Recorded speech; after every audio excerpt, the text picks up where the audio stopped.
Is demand for goods and services better today than it was? Is that what is driving up the market? It is not. We have a record downturn in labor participation rate. Those who are unemployed have gone from 11 million in 2008 to 13 million today. The median income, as I've already said, is down $3,000 over the last 3 years for families. Inflation is year over year is around 6.5%. Gas prices have doubled since 2008, and there has been no growth, zero, no growth in wages in the last 4 years. After you factor in inflation, nothing. How do we have no growth? We have inflation, we have higher unemployment, and the markets go up. That has never happened before. It's not sustainable. More than double the people are collecting food stamps. Our food stamp cost has gone up $70 billion in the last 3 years, more than doubling.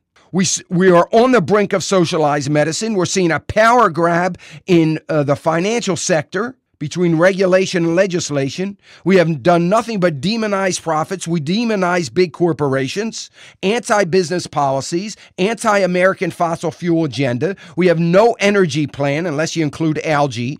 We have an increase in the size. We have had an increase in the size of the most dysfunctional government in the history of this nation. We have been running with no budget for 3 years, no plan for recovery, no budget on the horizon. We have seen no governing in the last 3 years. Nobody's willing to govern. And by the way, don't let me forget, we've added $5 trillion of debt in the last 36 months. And we are on the road to bankruptcy, very near bankruptcy. And I look at the polls, and it is amazing to me how it could even be possible that we could see the ideology in Washington ahead in the polls. Yet when asked about who's better suited for the economy, everybody's very quick to say Mitt Romney. Has anybody figured out we need a businessman, not a community organizer? This isn't a case. I'm not endorsing Mitt Romney or anything like that. It's not a case for that. I'm just saying that, has anybody come to the realization that we need a businessman? I don't know if anybody has yet. We've given the community organizer a chance. And it is quite obvious when he gets off the street corner from handing out flyers as he is organizing something within the community, that is not an adequate transition to go from that to being the president of the United States. We continue this 1970 Keynesian mentality that has not worked and never is going to work. Does anybody care that we've got over 67,000 or 67 million people that are dependent upon government subsidies for their survival? Does anybody care that the real unemployment rate is every bit of 19 to 20%? It's got to be when you start looking at the Bureau of Labor and Statistic numbers, not my numbers, the Bureau of Labor and Statistic numbers, when you start to consider underemployment and discouraged workers and the 8 million people that have left the roles that are no longer being counted. How about the fact that we have a record 5.6 million people unemployed for 6 months or more? That is a record. Does anybody see any end in sight to that? 24 million people either unemployed or underemployed in this nation 4 years after, not quite 4 years, this president came into office. We are facing tax Armageddon come January if this administration stays in office. I don't care. I know what the polls show. They show that there is some things that people like this administration for. But when it comes to the economy, fails miserably. Do you understand that our misery index in general is going to continue to get worse if we vote based on all those other feel-good kinds of things that we like? We need the economy turned around. It's unbelievable.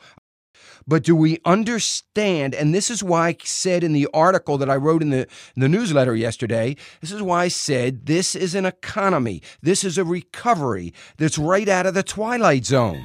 And now, how many of you remember the theme song to the Twilight, that music? Anyway, this This is just that. It's right out of the Twilight Zone. That's what this is all about.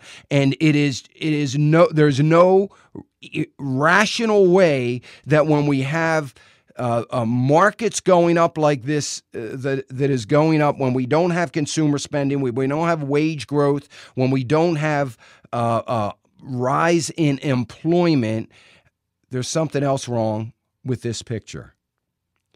And we have got some severe ideology problems that are driving this economy. Hey, speaking of Twilight Zone, you know what? So how many? I know I got a lot of listeners that are my age or older or you know what? You don't even have to be as old as me. You can go back into if you're at 45 and older, you remember the Twilight Zone. Look at this clip we found. Listen to this clip we found of Rod Serling, how prophetic this is. This is the Twilight Zone. This is what, I don't know, what is it, Dave, 60, 65? I don't know, in the 60s. Listen to this. This is not a new world.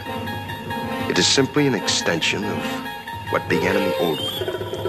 It has patterned itself after every dictator who has ever planted the ripping imprint of a boot on the pages of history since the beginning of time. It has refinements, technological advances, and a more sophisticated approach to the destruction of human freedom. But like every one of the super-states that preceded it, it has one iron rule. Logic is an enemy and truth is a menace. Any state, any entity, any ideology that fails to recognize the worth, the dignity, the rights of man, that state is obsolete. A case to be filed under M for Mankind in the Twilight Zone. How unbelievable is that? I mean, it's exactly where we are today. It is a menace. And the most comical thing you're going to hear between now and November is the defense of the irrational, illogical ideology that is in Washington. The defense of it is so comical. I mean, there are people on the air every day that are talking about this president's created jobs. Are you out of your mind?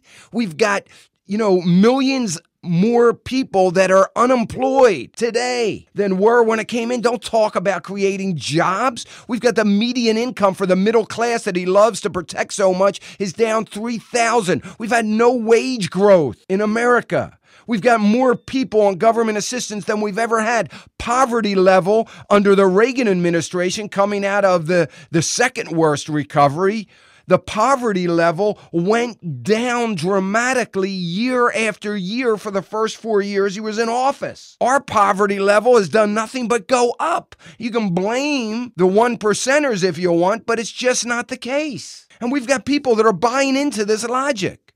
Now, let me tell you what else is going to happen in November to you and I. Corporate tax rate is going to be near 40%, and that is right now. The corporate tax rate is going to be near 40% when you add in state tax. Regardless, I mean, it's an average of all the state tax, and you add in the federal tax. China is only 25%. Communist China, that is 25%. We're going to have it near 40%.